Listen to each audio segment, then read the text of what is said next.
And yeah, it's and this gets back to the serving others. So my focus in this company is the Department of Veterans Affairs and the Department of Defense, because there's a chronic pain aspect. Actually, I have somebody I might be able to link you up with. We'll talk about that offline afterwards.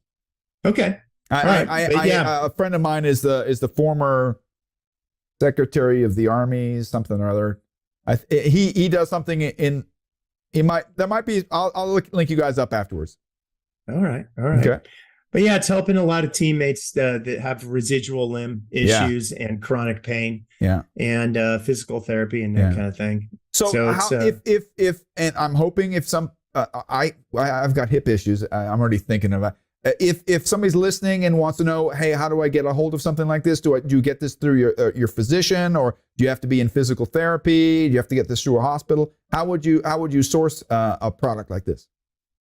Well, our website would be one way. Okay, we'll definitely put that link on there. Kaatsu.com, KAATSU.com. Do you guys have representation in Europe?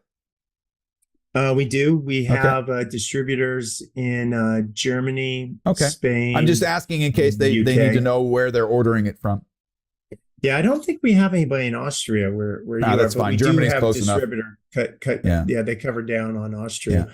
But we're in 79 countries right now. Our business model is mostly affiliates. Okay. So the affiliates get discount codes, and then they get a commission off anything they move, and they do it all via our website. Okay. We do have nonprofits that will purchase this for military personnel that are struggling. Right now, the nonprofits are exclusively in the special operations space. So we don't have big Army, Navy, Air Force doing that yet, but we're moving in that direction. Good. And it helps a lot of guys. It helps guys. I use it personally all the time.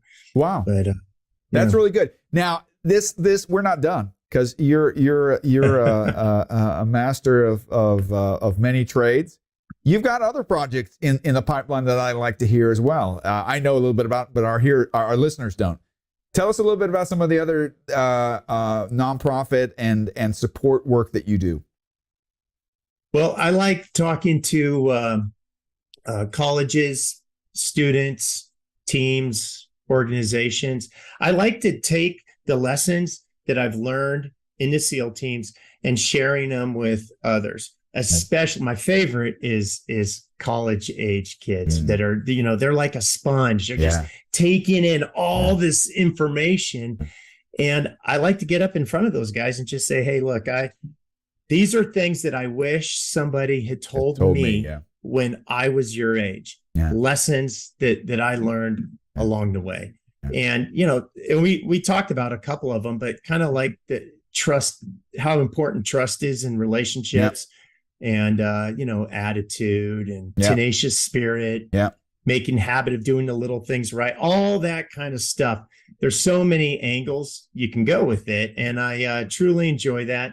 And then what I do is guys that I'll do a lot of it pro bono, but sometimes organizations are willing to pay, and I'll take the big chunk of that and push it to the UDT SEAL Association.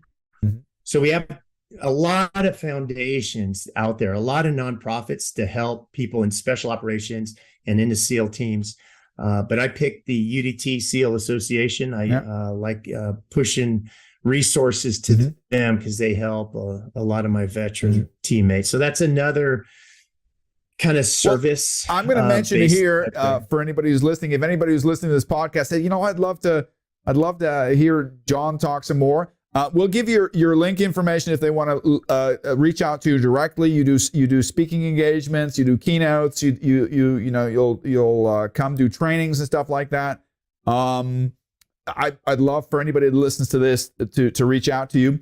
But what we're also going to be doing is, we mentioned this before we started, we're working on an online academy for project program and portfolio managers. And I'm going to extend the offer to you once again. Maybe we can put something together where we create a structured seminar where we use your lessons learned from Spec Ops talk about what does it really take? What are the leadership qualities that you need? What are the administrative and frameworks that you need to create high performing small teams? I think that would be a very interesting topic for our community. But like I said, I'll reach out to you towards the end of the year to see if we can make that happen. Okay. Okay. Yeah. Sounds good, Mark. So you still got one more thing. You're just like Santa Claus. You got a bunch of things in your bag. You haven't even mentioned one of your passion projects.